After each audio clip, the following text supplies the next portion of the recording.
Makapangyarihan sa lahat, banal at tapat. Salamat po sa araw na 'to, Panginoon. Salamat po, O Diyos, sa pinagpalang araw, Panginoon, na ipinagkaloob mo sa bawat isa sa amin. Salamat sa bawat testimony, Panginoon, na aming mga kapatid na siyang nagbibigay kalakasan sa bawat isa sa amin. Salamat po sa karagdagang kaarawan ng aming kapatid na si Ate Cristita, Panginoon. Patuloy naming itinataas ang kanyang buhay, Panginoon, sa lahat ng aspeto, Ama, mula sa kanyang mga anak, Panginoon, sa kanyang buhay. And Lord, ito rin yung araw, Panginoon, na tinanggap kanyang tunay, O God. Salamat po sa dumaan na taon na araw, Panginoon, na pinatnubayan mo sila, ginabayan mo sila, iningatan mo sila, Panginoon, pinalakas mo sila, sinustain mo sila, Panginoon, at ibinigay mo at pinagkaloob mo ang lahat, Panginoon, ng kanilang mga pangangailangan, Ama, na hindi mo sila pinagkulangan, Panginoon, kahit sa kabila po ng mga pagsubok, Ama, patuloy mo silang pinatatatag, pinatitibay, Panginoon, sa pananampalataya sa iyo. Dalangin ko sa kanilang buhay, Panginoon, na patuloy pa silang magpalalim, patuloy mo pa sila, Panginoon Lord, ilayo, Panginoon, sa anumang kapahamakan. For the sake of your blood, Jesus, Panginoon, i-cover mo sila. Panginoon, at ingatan mo sila sa iyong mga kamay, Ama. Nagtitiwala kami, Panginoon, sa iyong mga salita at hindi sa salita ng tao, Panginoon. Kaya, Ama, alam namin, Panginoon, na tapat ka sa bawat isa sa amin mula sa buhay ni Tata Yolando, Ate Jane, ni Andrea, ni Nika, ni Ate Shirley, ni Ate Jolly, ni Ate Billie Jean, ni Ate Tina, ni Ate Jirani, ni Kuya Raymond, ni Ate Nalisa, ni Ate Chushi, Panginoon, si Kuya Alejandro, Panginoon, si Ate Cristita at Nanay Silina at ang inyong lingkod, Ama. Patuloy kong ipinagkakatiwala at nilalagak sa iyong paanan ang bawat buhay ng bawat isa sa amin ngayon na mangusap ka, Panginoon. Mangusap ka sa pamagitan ng iyong mga salita, Panginoon, na kung paano mong inihahayag ito, Panginoon, ng himay-himay. Ganun mo ring itanim sa parte ng kanilang mga puso at buhay, Panginoon. Ang lahat, Panginoon Lord, ng bagay na sinabi mo, pinaunawa mo, Panginoon, at pinagkaloob mo sa araw na to sa bawat isa sa amin. Tinatanggap po namin ito na pagpapala, Panginoon, mula sa iyo. Kaya salamat sa banal na spirito, ina-acknowledge ka namin sa oras na to, Panginoon. Ikaw po ang magsalita, hindi nila ako makita sa oras na to. Na ang tinig ko, Panginoon, maging tinig mo. Maging isang isip natin, ang puso natin, Panginoon. Wala po akong ibang motibo kundi maparangalan ka. Na maging bahagi ng buhay ko, Panginoon, ng kaligtasan, O God, yung maitaas ko yung pangalan mo. Ikaw lang, O Diyos. Hindi ang buhay ko, hindi ang sarili ko. Ano mang bagay, Panginoon, na mabanggit ko sa testimony ko sa buhay ko. Tanda lang yun, Panginoon, na ikaw ay kumikilos sa bawat buhay namin. Panginoon, hindi kami reliant, Panginoon, na nagdidepende sa sarili namin. Na ginawa mo to sapagkat maraming testigo, Panginoon, na ginawa mo to. Marami ng lakas ang minuhos namin, pero hindi namin kinaya. Marami ng wisdom at knowledge, Panginoon, ang ginawa namin kaparaanan, pero hindi namin kinaya. Kaya kinikilala ka namin. Kinikilala kita sa buhay ko, Panginoon. Kinikilala kita sa lahat ng pagliligtas mo, hindi lang sa buhay ko, sa buhay ng mga pamilya ko, Panginoon. Kaya salamat po sa araw na to, na muli ka namin, Panginoon Lord, ang makakasama, muli ka namin makakatagpo at muli mo kakatagpuin ang bawat isa sa amin. Kaya dakilang Diyos, Ama namin sa langit, purihin ka sa pinakamataas na pagsamba sa pangalan ni Jesus na aming Diyos na buhay, sa pangalan ng Ama, Anak at Espiritu Santo. Amen. So, natandaan niyo po yung ating pinag-usapan last week, amen, about sa religion. Ano po?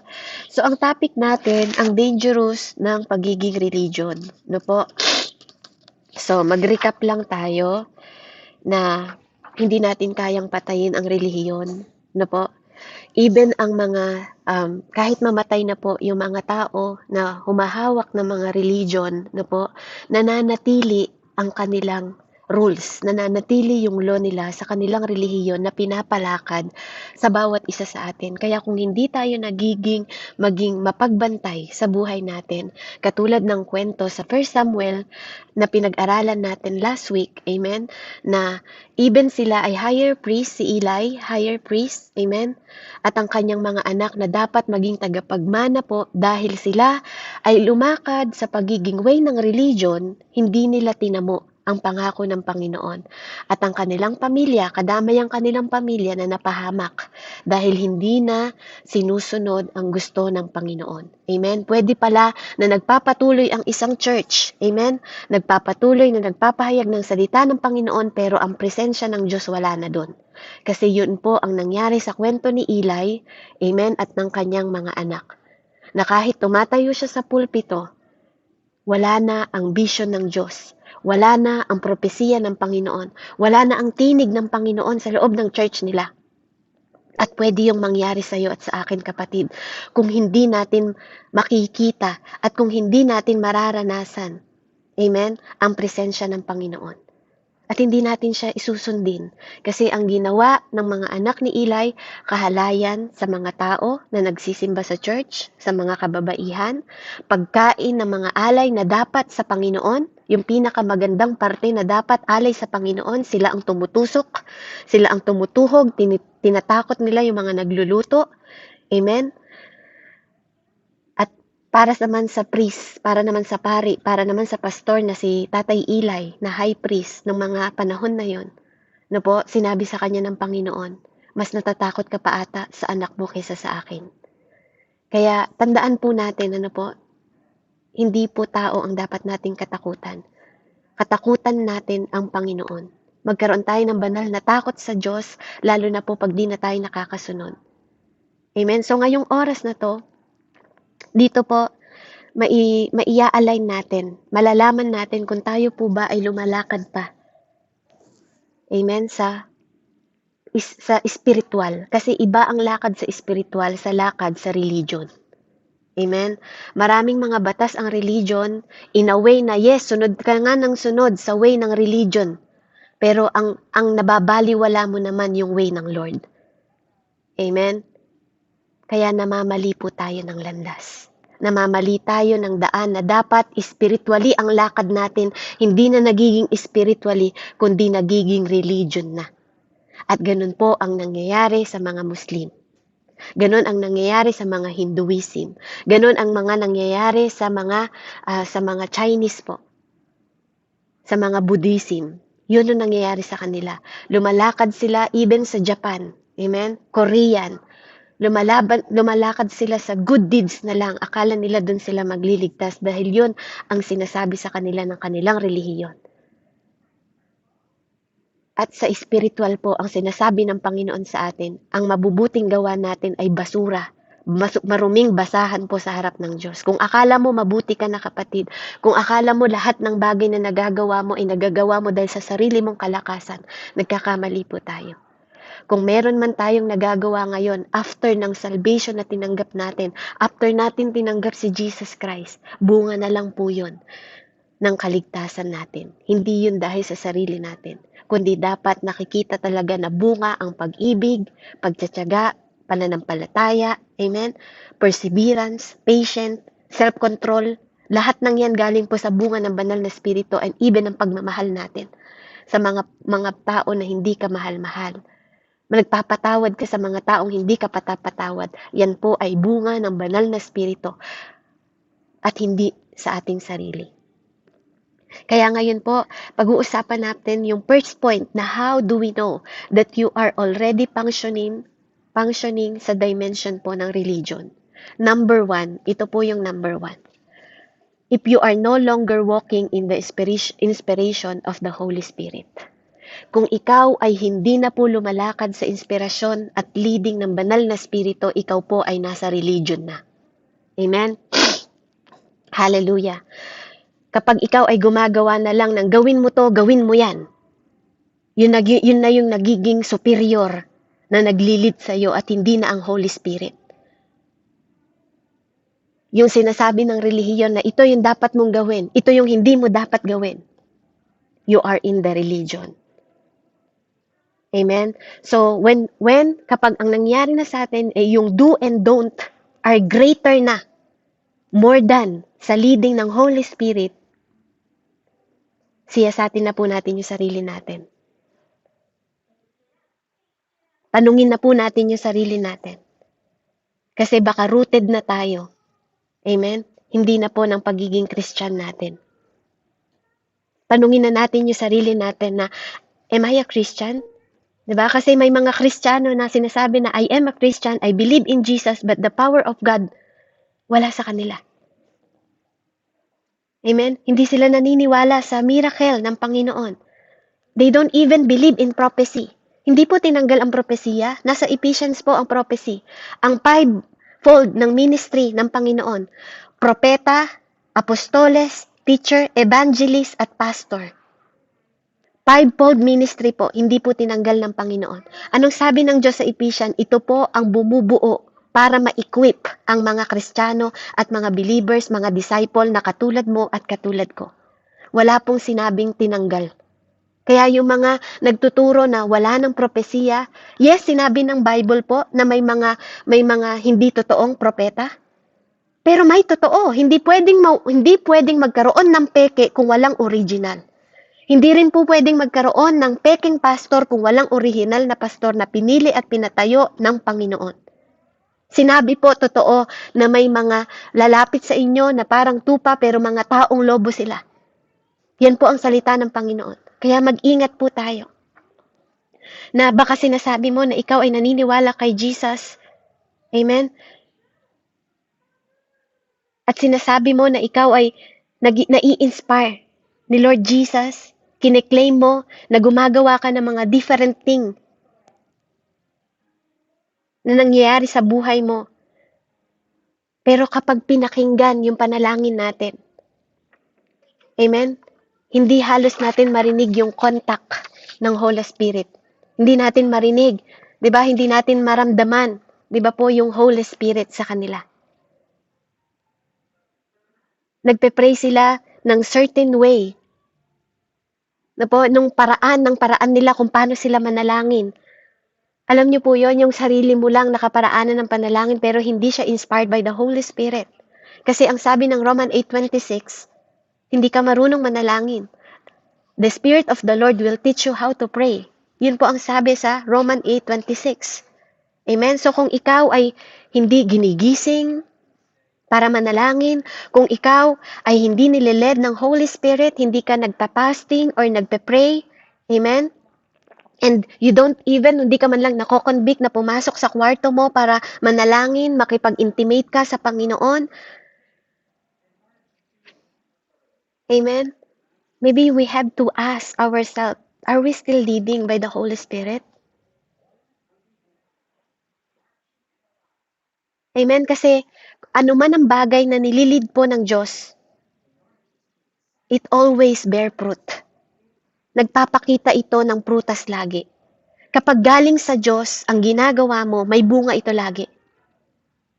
Kaya kapag tayo ay lack of fruitfulness, kapag ikaw ay lack at ako ay lack of fruitfulness, you are in the sign of religion.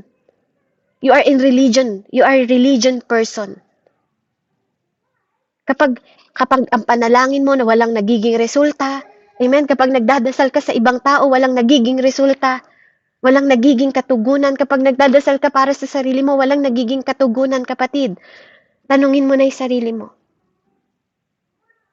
Kaya nga sinasabi ng Panginoon, mismong si Jesus po ang nagsabi sa atin, by their fruit you know them. By their fruit you know them, mga kapatid. Yun po ang sabi ng Panginoon sa kanyang salita. Amen? Hallelujah. It's verse. Verse po yun ng Panginoon. Ano po? By their fruit you know them. Makikilala natin ang alagad, ang disipulo ng Panginoon sa pamamagitan ng kanilang prutas. Amen? Pakibasa nga po sa Matthew 7:15 hanggang 20 po.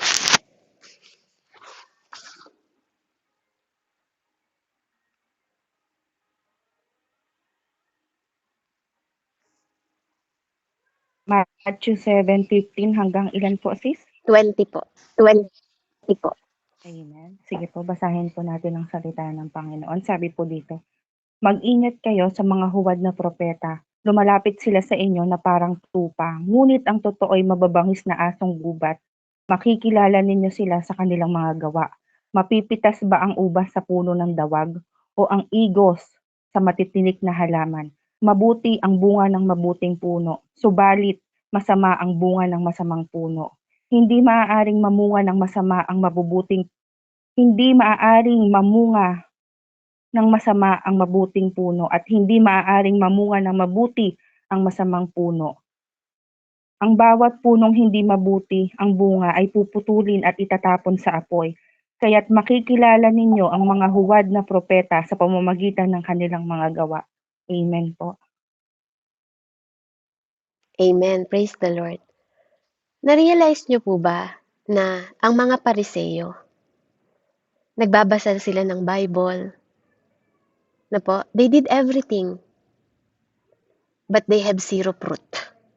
Wala silang bunga. Pag sinabing prutas, kapatid, makikita mo ang kanilang mga bunga, 'di ba, sa kanilang mga gawa at sa mga tao, 'di ba? Kung meron ka bang naidadala sa Panginoon. Tingnan niyo po yung mga Pariseo, nagbabad sila sa salita ng Panginoon, sa Torah, 'di ba? Nagbabad sila, nag-aral ng nag-aral, pero they never brought anyone to God. Wala silang nadala sa Panginoon. Amen. Kaya ikaw, kapatid, kamusta ka? Nakakapag-disciple ka pa? Nabe-bless ba yung ibang tao sa buhay mo? Kasi if the Holy Spirit cannot direct you, kapag hindi ka nadadirect ng Holy Spirit at ang Holy Spirit cannot talk to you, cannot speak to you, at ang Holy Spirit, 'di ba, ay hindi ka namumove ng Holy Spirit. Hindi ka man lang nako-convict ng Holy Spirit. Nakagawa ka na ng kasalanan, wala ka man lang conviction. Wala man lang nangungusap sa'yo na bakit mo sinaktan yung kapatid mo, bakit nakapagsalita ka ng ganyan sa asawa mo. Wala man lang bang nangungusap sa'yo na ganon? 'Di ba? Kasi, alam niyo po, hindi tayo nakakarating sa deeper realm na dapat, na deeper realm ng revelation, na po, ng Holy Spirit. Kapag hindi mo nararanasan na hindi nakikipag-usap sa iyo ang Panginoon, hindi ka dinadirect ng Diyos, hindi ka man lang mapagalaw at mapakilos ng Panginoon sa mabagay na mabubuti, magbunga ng mabuti, amen? At makawin ng mga soul, you are in religion. Kapag hindi mo nararamdaman itong mga to. Kaya nga sabi po ng Roman 8, pahanap po Ate Jean, sa Roman 8:7-9, kapag ikaw ay nagkaroon ng carnal mind, carnal, yung buhay, itong laman na to, carnality mind, di ba? Is enmity, sabi niya, to against God.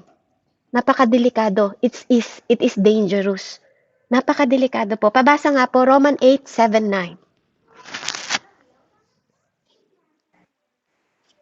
Amen. Sabi po dito, kaya nga kapag itinutuon ng tao ang kanyang pag-iisip ng laman, siya ay nagiging kaaway ng Diyos sapagkat hindi siya nagpapasakop sa batas ng Diyos at sadyang hindi niya ito magagawa. At ang nabubuhay ayon sa hilig ng laman ay hindi maaaring kalugdan ng Diyos. Amen po. Amen. Ano po ba yung mga hilig ng laman? Amen? Sa Galatians 5 po, pabasa nga ate, sa Galatians 5, para makita nyo po na hindi ko lang to sinabi. Sinabi po to ng Panginoon, Galatians 5, ano ba yung mga hilig ng laman? Amen? Mula po sa 16 ata yun, Galatians 5, para mabasa na po natin yung mga hilig ng laman. Anong verse po? 16 hanggang? 16 po, 16 po, okay, 20, okay, hanggang 21 po. hanggang 21 po. Amen. Sabi po dito, verse 16, sinasabi ko sa inyo, mamuhay kayo ayon sa Espiritu at hindi ninyo pagbibigyan ang mga pagnanasa ng laman. Sapagkat ang mga pagnanasa ng laman ay laban sa kagustuhan ng Espiritu. At ang kagustuhan ng Espiritu ay laban sa mga pagnanasa ng laman. Magkalaban ang dalawang ito, kaya napipigilan kayo sa paggawa ng nais ninyong gawin. Kung pinapatnubayan kayo ng Espiritu, wala na kayo sa ilalim ng kautusan. Hindi maikakaila ang mga gawa ng laman, pakikiapid, kahalayan, at kalaswaan, pagsamba sa Diyos-Diyosan, pagkukulam, pagkapuot, pag-aaway-away, pagsiselos, pagkakagalit-galit, at kasakiman, pagkakampi-kampi, at pagkakabahabahagi, pagkainggit, pagpatay, paglalasing, na pagsasaya, at iba pang katulad nito. Muli ko kayong binabalaan, ang gumagawa ng mga ito ay hindi magkakaroon ng bahagi sa kaharian ng Diyos. Amen po. Bible po ang nagsabi niyan, ano, kung tayo po ay nakikiapid, nakikikabit, ano po, gumagawa ng sexual immorality. Amen? Kung tayo ay may hatred, kung tayo ay selfish, may selfish ambition tayo. Nagpapangasyon tayo sa pagseselos. Naglalasing. Di ba? I warning you, sabi. Yun po yung sinasabi. Winawarningan ko kayo, sabi po ng Bible. Hindi kayo mag-inherit, hindi kayo makakasama sa kaharian ng Diyos. Ang Bible po ang nagsasalita. Amen? Salita po ng Diyos yung binabasa natin. Hindi po salita ko. Yes, masakit, kapatid. Kasi kung dito ka pa rin lumalakad sa mga gawa ng laman na to, mismong Diyos po ang binabalaan ka at binabalaan ako. Kung hindi ka lalayo sa gawa ng laman. Hindi niyo po napansin? Sa sinasabi dito sa Roman 8 na to, ay sa Galatian na to at Roman 8, sinabi niya doon, carnal mind. Kung hindi ka lalayo, 'di ba, sa mga gawain ng laman, hindi niya sinabi sa kasalanan. Naintindihan niyo po? Hindi niya sinabi na sa kasalanan. Bakit? Kasi kung maiintindihan niyo lang po, kailangan nating manotice ang bawat salita ng Panginoong Diyos. Sinabi niya doon na hindi ang kasalanan ang kaaway ng Diyos. Yung carnal mind ng tao. Amen? Kasi ang kasalanan po, nasolve na niya ni God yan. Nasolve na ni Jesus. Kailangan po nating unawain na sa krus ng Kalbaryo, nasolve na ni Jesus ang kasalanan. You are not sinner anymore. Hindi ka na sinner, hindi ka na, kaya nga ang lahat po ng believers at lahat ng disciple ng Panginoon at naniniwala sa Panginoong Jesus, there's no condemnation. Bakit, kapatid? Kasi yung sin na para sa'yo, kinuha na ni Jesus. Kaya walang sino man ang magsasabi na makasalanan ka, Nanay Andrea. Walang sino mang magsasabing makasalanan ka, Nika, kung yung mga nakalipas mo ang itatapon nila sa'yo. Pagkatapos mong ma-born again at tumanggap kay Jesus Christ, there's no condemnation. Kasi lahat ng shame, lahat ng kahihiyan, kinuha ni Jesus. Kaya, hindi na dapat naririnig sa mga salita natin, I am a sinner. Hindi po. You are new creation. Huwag mong ibalik ng ibalik yung buhay mo sa dati mong buhay, sa buhay mo ngayon. Naintindihan po natin? You are not. Hindi ka na dati. Hindi na ikaw yung dati kung naiintindihan mo yung ginawa ni Jesus sa krus.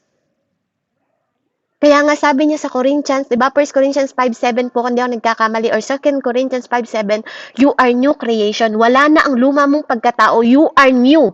All is gone. All old things is gone. You are new creation.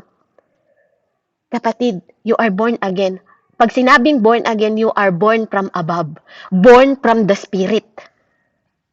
Hindi na po sa laman, hindi na sa tubig na galing sa nanay mo, na niluwa ka sa tiyan, katulad ng sinasabi sa John 3, sa high priest na si Nicodemo. Amen? So ito po yung dangerous thing. Sa mata ng Panginoon, kapag ikaw ay lumalakad pa sa tawag ng laman. Kaya yung mga tao na nakikikabit pa, tapos ang nasabi naglilingkod sa Diyos, kapatid, tanungin mo yung sarili mo, are you really? Talaga ba? Talaga ba nasasabi mo sa sarili mo na anak ka ng Diyos tapos nakikikabit ka sa tao? Sa may asawa ng may asawa? Sexual? Diba? Kapatid, hindi kita kinokondem. This is the word of God. Maybe you are in religion. Maybe hindi ka talaga naliled ng Holy Spirit. It is not Holy Spirit na nag-speak sa'yo. Kasi kung the Holy Spirit will speak to you, anong sasabihin ng Holy Spirit sa'yo? Ang fruit po ng Holy Spirit is what? Love, pagmamahal, joy, kagalakan, kapayapaan, perseverance, kindness, kabutihan, at kagandahang loob. Fruitfulness, mabunga ka, gentle, and self-control. Against such thing, there is no law. Walang lo dun. Walang masama na magmahal ka. Kung yung minamahal mo, 'di ba po, ay hindi asawa ng ibang tao. 'Di ba?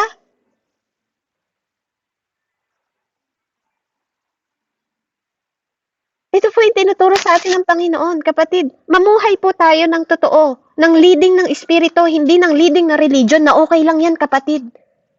Sabi naman, magmahalan kayo at magparami. Kapatid, hindi mo yata naiintindihan yung sinasabi ng Panginoong Diyos. Nagseselosan, naggagawa ng dibisyon, naninira ng kapwa, nagchichismis ng kapwa. Hindi na po yan dapat gawain natin. Hindi na dapat yan nakikita sa atin. Naglalasing, nakikipag-inuman pa sa ibang tao, alam na natin na bawal. Di ba po, hindi natin kailangan makisama sa mga tao sa mundong ito because that is carnality. Selfish ambition. Kung meron ka mga ambition na pang sarili mo lang. Amen? Isa rin po yun sa bahagi ng pagiging religion. Ilang mga tao ang nagsasabi, ilang mga tao ang kilala mo na hyper-religious, hyper-judgmental. Diba po? Ilan yung nakikita mo na mga hyper na mga Kristiyano, na pahayag ng salita ng Diyos, pero hindi mo nakikita yung bunga sa kanilang buhay. They have zero fruit. Wala man lang silang disciple kahit isa. Wala man lang bunga. Kahit pamilya hindi madamay, hindi madala sa pananampalataya. Pero sinasabi nila that they walk in God. They walk with God. But God is not visible in their life. Pero hindi mo makita sa buhay nila na kumikilos nga ang Panginoon sa kanila. Ilan sa mga Kristiyano po ang nakikita natin na kilala nila ang Panginoon. Ginagawa nila to, ginagawa nila yan. Pero pag tiningnan mo yung buhay nila, lahat ng sinasabi nila, hindi naman pala nila experience ng ibang tao. Pero sinasabi nila sa'yo, di ba? Yung experience ng ibang tao. Kaya sometimes, wag nating isipin na, oh, glory me na naman yung sinasabi mo, sis Beb. Oh, glory me na naman yung sinasabi mo, sis Jane. Glory me na naman yung sinasabi mo, sis Andrea. Dahil ba pinag-uusapan namin yung ginagawa ng Diyos sa buhay namin, glory me na? Hindi ko pwedeng sabihin yung testimony ni Nika, di ba, na ginawa ng Panginoon sa akin, kung hindi yun ang testimony ko, kapatid. Hindi pwedeng sabihin ni Paul yung testimony ni Peter, at hindi pwedeng sabihin ni Peter yung testimony ni Paul. Kasi, bawat isa sa atin, iba po ang naging testimony. Hindi ko pwedeng sabihin yung testimony. Pwede kong i-share yung testimony ko kaya tayo nag-share ng fellowship ng mga testimony natin para maging patotoo sa bawat isa at magbigay ng pag-asa sa bawat isa na kung yung pamilya ko inayos ng Diyos, aayusin din ng Diyos yung pamilya mo. Because God is a God of peace. God is a God of reconciliation. God is a God of love. God is a God of peace. God is a God of self-control. Amen? God is a God of joy. Kaya kung wala ka sa love, joy, peace, diba, faithfulness, kindness, goodness, kapatid, we have to question ourselves.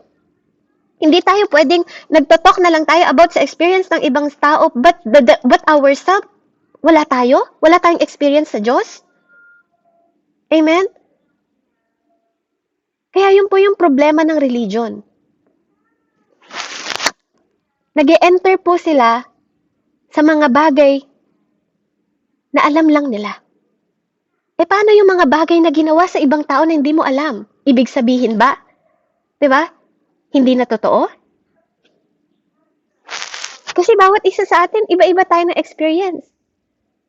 Kaya, ang primary way po natin para ma-discern natin, amen, yung mga kailangan po natin para ma-measure natin where I am with God. Saan na ba ako? Sa estado ng Panginoon ngayon? Nasaan na ba tayo? Am I growing? Nag-grow ba ako sa spirit? Amen? Am I growing in the Spirit? Nag-iisip po ba tayo in a way ng Espiritu at hindi sa way ng laman? Kaya makikita po natin yung sign ng religion kapag ito pong klase, o yung ibang mga klase ng mga tao, They lean on their own understanding. At kapag tayo, ikaw at ako, naglilin na tayo sa own understanding natin, amen, pumapasok na po tayo sa pagiging religion, sa pagiging religious. Amen? Kaya, kailangan po, hindi tayo nagbibigin sa experience ng ibang tao. Dapat it's begin in you, di ba? Sa akin at sa'yo, dapat nagbibigin ng experience ng Panginoon.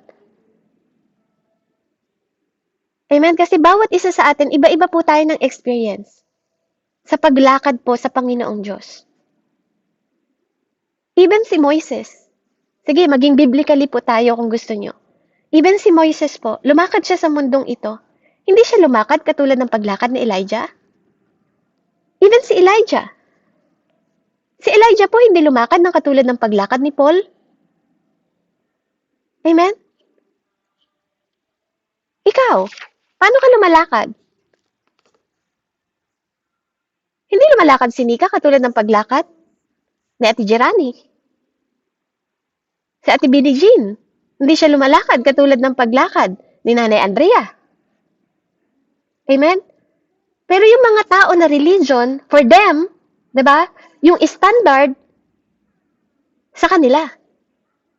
Diba, pag gusto nila na laging sila ang tama, amen, pag gusto nila na laging sila yung nasa taas, laging sila hindi na nakikinig, hindi na bumababa, you are in religion.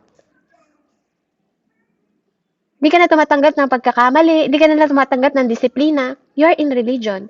Kasi nandun ka na sa self-own understanding mo.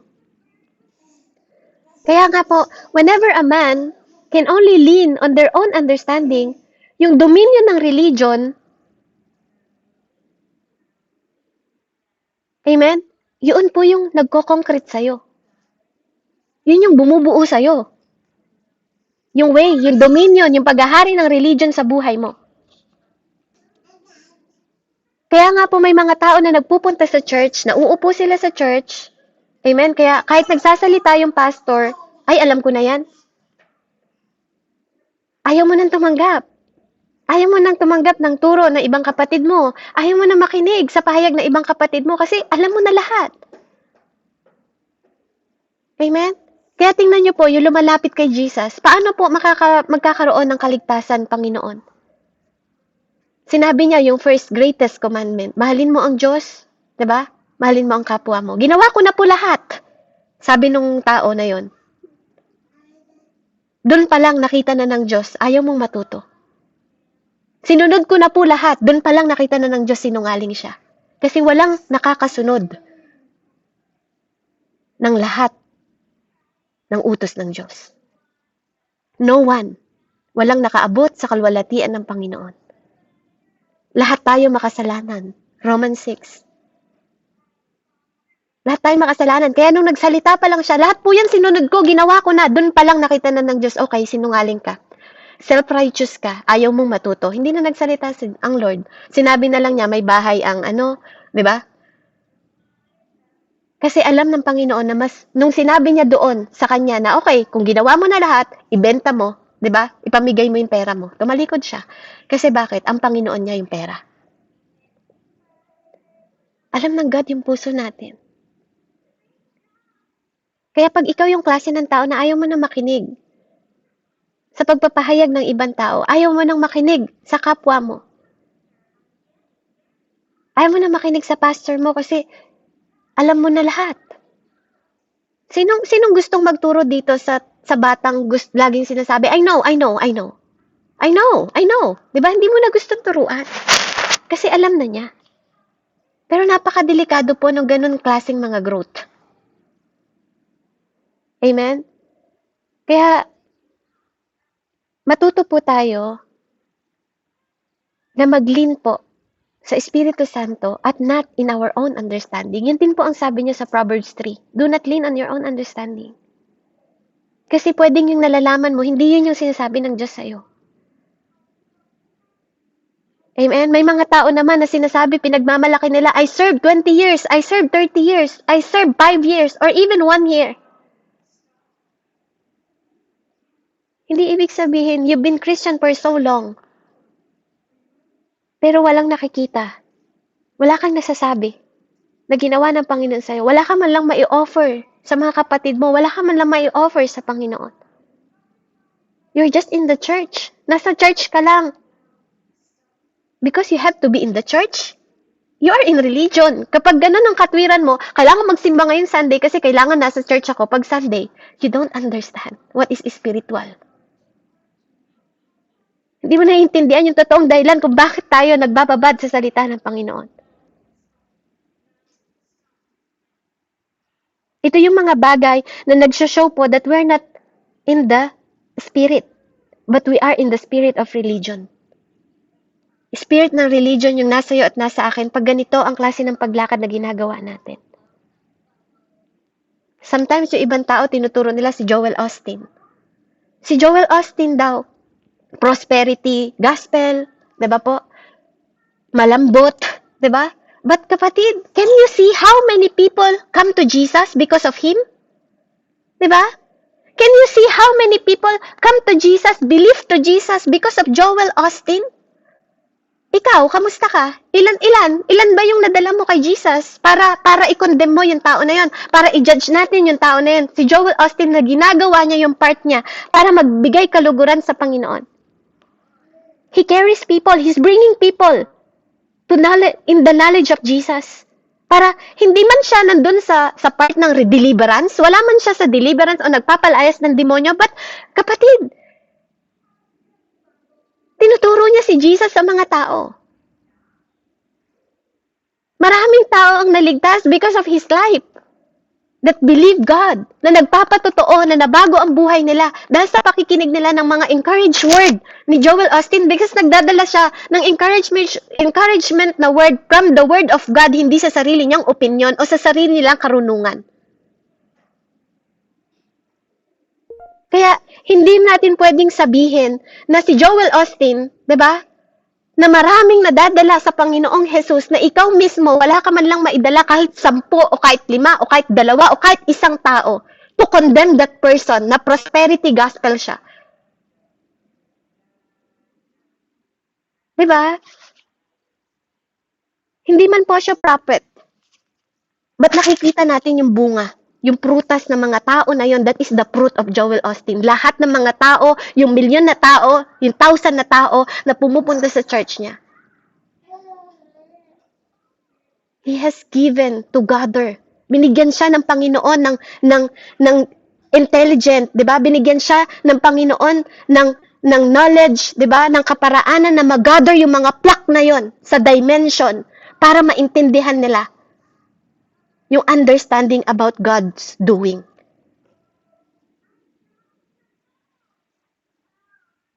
Diba? Kaya wag tayong mag-condemn ng mga bagay na hindi naman natin naiintindihan kung ano yung regalo ng tao na yon. Diba? Siyasatin mo yung regalo mo, kamusta ka? Imbes na tumingin tayo ng tumingin sa ibang tao. Sometimes we are condemning to other people even we don't understand, yet yourself, you can't gather even one person. Amen? Marami pong taong ganun. Kaya religion makes you self-reliant. Nagre-rely ka na lang sa sarili mo at hindi na sa leading ng banal na spirito. Kasi hindi din po gugustuhin ng Panginoon na nagpo-point finger tayo ng ibang tao, tapos yung sarili natin, hindi natin nakikita na baka meron pa tayong troso mas malaki kaysa sa ibang tao. Kaya, yung own knowledge natin, 'di ba? Ng mga tao na 'yon. Ng ibang tao o ikaw, ako, she or he. Hindi natin kailangan mag-lean sa sarili nating pangunawa. Ito po yung first point na pinapaunawa sa atin ng Panginoon. We have to lean in the Holy Spirit. Yung way niya, yung direction niya, yung guidance niya. Yung movement niya. Yung attitude niya. Yung character ng Holy Spirit. Hindi your own lang. Kasi kung hindi natin to gagawin, magkakaroon tayo ng self-reliant. Magkakaroon tayo ng Own understanding lang natin ang sinusunod natin. Yun yung self-reliance na nagiging self-righteousness. Na ayaw po ng Panginoon. Na kumikilos na tayo sa carnality, nagiging religion na tayo. Hindi na yung way ng Holy Spirit ang ginagawa natin, kundi yung way at gusto na natin. So you're nag-idolize ka na ng sarili mo. Hindi na yung Holy Spirit. Yung karunungan mo, sariling knowledge mo na lang yung sinusunod mo at hindi na yung Espiritu Santo. Amen? Kaya purihin po ang Panginoon. Ito po yung first sign that you are walking in the spirit of religion. When you are no longer led by the Holy Spirit and you're leaning on your own understanding. Amen? Purihin po ang Panginoon. Hallelujah. Next week po, pag-aralan natin yung second point natin, hallelujah, about religion produce pride. Yun yung point 2 natin. So, purihin po ang Diyos. Let's pray. Heavenly Father, salamat po. Thank you, Father God, for giving us the opportunity, Panginoon, na masiyasat namin, mapag-aralan namin, Panginoon, ang salita mo, O God, hallelujah, in the mighty name of Jesus, na siyang gumagabay sa bawat isa sa amin, Panginoon, nagtuturo sa bawat isa sa amin, Panginoon, na kami po, O Diyos, bilang mga anak mo, Ama, hallelujah, ay matuto po kami na huwag limutin ang lahat ng mga utos mo. At sa iyong mga utos, Panginoon, itanim namin sa aming isipan upang ang araw namin, Panginoon, ay tumagal at tumaba ang buhay namin. Maging masagana ang lahat ng mga kailangan namin. Patuloy kaming manalig, Panginoon, at patuloy ang katapatan na huwag naming talikuran sa iyo. Patuloy naming ikwintas sa aming leeg, Panginoon, at tanim sa aming isip ang mga bagay na nakakalugod sa iyo. Mga bagay, Panginoon, na dapat kilalanin namin at hindi ang mga tao, na ikaw dapat ang aming kinikilala, O Diyos. Dahil sa iyo, Panginoong Jesus, sa iyo kami dapat nagtitiwala ng aming buong puso at lubusan, Panginoon. At huwag kami nawang manangan sa aming mga sariling karunungan. At ang lahat ng aming gagawin, Panginoon, ay alalahanin namin na ikaw, O Diyos, ang patnubay mo, ang aming tahakin, Ama. At huwag kami magyabang sa lahat ng mga tao, sa mga nalalaman namin at patuloy naming matutunan na igalang ka, O Diyos. At lumayo kami sa anumang kasamaan. Salamat po sa kalakasan na pinagkakaloob mo sa bawat isa sa amin na magiging katatagan namin at mawawala ang lahat ng pighati. Gagaling kami sa aming lahat ng sugat namin, Panginoon. Patuloy nawa naming matutunan, Panginoon, ang parangalan ng iyong pangalan, O Yahweh, sa pamamagitan ng mga kayamanan na meron kami. At sa aming pinakamainam, Panginoon, na ani, O God, maibigay namin ang handugan na ito sa iyo, O Diyos.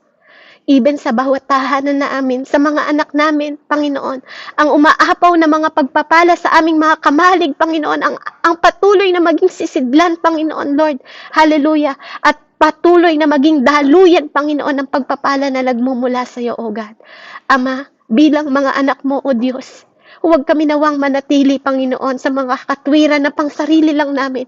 At huwag naming itakwil, Panginoon, ang banal na Espiritu na siyang nagmamahal sa amin. Siya nagtatamat sa mga daan namin. Tulad ng mga anak na minamahal. Sinasaway mo kami parang magulang namin. Kaya mapalad kami, Panginoon, na kami yung mga tao na nasumpungan namin ang karunungan na nagmumula sa iyo. Mga taong nagsisikap umunawa, Panginoon, upang matamo namin ang higit na pagpapala at pakinabangan, Panginoon, ang kaligtasan. Na higit pa sa ginto, na higit pa sa pilak. Ama, salamat. Salamat, Panginoon, sa kayamanan, Panginoon, na hindi mapapantayan ang mahahakbang namin sa buhay namin na nagdudulot ng kasalanan, Panginoon, at kaalaman sa mundong ito. Lord, tanggalin niyo po. Kundi ipagkaloob mo sa amin ang bunga ng karangalan, Panginoon, na ikaw ang aming napaparangalan, ang landas, Panginoon, ng kaalaman na puno ng kapayapaan, Ama, at mapalad kami, Panginoon, bilang mga anak mo na tinawag, na sa taglay na karunungan na nagmumula sa iyo, para kami punong kahoy, Panginoon, na nakatanim sa tanim, sa batis, At kailanman hindi kami mawawalan, Panginoon. Hindi kami mauubusan sapagkat ang karunungan na ginagamit namin ay nagmumula sa isang Diyos na katulad mo, na lumikha ng buong daigdig sa pamamagitan ng talino at buong langit at lupa, Panginoon. Salamat sa kaalaman na umaagos, Ama, at nagpapalakas, nagpapatibay, Panginoon. Salamat sa biyaya, Panginoon, ng iyong talino. Salamat sa biyaya ng mga blessing at pagpapala at favor na pinagkakaloob mo na nagmumula sa iyo, O God. Salamat, Panginoon, na ikaw ang Diyos na pinagkakatiwalaan namin at patuloy kong ipinagkakatiwala sa iyo ang buhay ng bawat isa mula sa buhay ni Tatay Alejandro, Ate Jane, Nanay Andrea, Ate Jolly, Ate Gerani, Ate Annalisa, Ate Billie Jane, Kuya Yolando, Ate Cristita, Kuya Raymond, Ate Nika, at Nanay Selena, O God, in the mighty name and powerful name, Jesus Christ. Salamat po, Panginoon, sa bawat karunungan na ipinagkaloob mo na hindi na mawawala. At kung hindi namin to mapapabayaan, Panginoon, magkakaroon kami, Panginoon, at makakaligtas kami sa kaisipan na meron ng karnal at buhay na to, Panginoon. Panginoon, dulutan mo nawa ng masagana at marangal na pamumuhay ang bawat isa na palaging ikaw ang napaglulingkuran namin at makalakad kami ng matiwasay sa landas, Panginoon, na hindi matisod ang bawat isa sa amin sa lakad kung saan aalalahanin ka namin sa lahat ng parte ng aming mga buhay at sa lahat ng pagtulong mo, Panginoon, sa amin, sa pagbibigay mo ng kapayapaan at masarap na mahimbing na pagtulog, Panginoon. Ano man ang hampas, Panginoon, ng bagyo na dumating at biglaan na pagdating ng sakuna, Panginoon. Ama, patuloy ang proteksyon, Panginoon, at hindi kamangmangan ang mata mo ng bawat isa sa amin, kundi ang pagtitiwala sa isang Diyos na umaagapay sa bawat isa sa amin. Salamat, Panginoon, sa kagandahang loob mo na hindi mo pinagkakait sa bawat isa sa amin. Purihin at dakilain ka, Diyos na makapangyarihan sa lahat. Patuloy mong ihambol ang bawat isa sa amin, Panginoon. Patuloy na kalingain ang bawat isa sa amin. Patuloy na bumalik at buksan ang bawat isip at puso namin na lumakad kami sa leading ng Espiritu Santo at hindi, Panginoon, sa aming sariling karunungan. Salamat sa pangako mo sa amin na nag-grow kami, Panginoon, at nagmamatured kami in the mighty name of Jesus. Purihin ka, dakila at lulatiin ka, Panginoon, sa pangalan ni Jesus. Patuloy na karangalan ang lagi mong matanggap, Panginoon, sa iyong lingkod. Sa ngalan ng Diyos, Ama, Anak, at Espiritu Santo. Amen and amen. Glory to God po and God bless po sa bawat isa. Amen. Salamat sa buhay mo, Ate Beverly. At muli po, no, palakpakan po natin ang ating Panginoon sa naging kapahayagan niya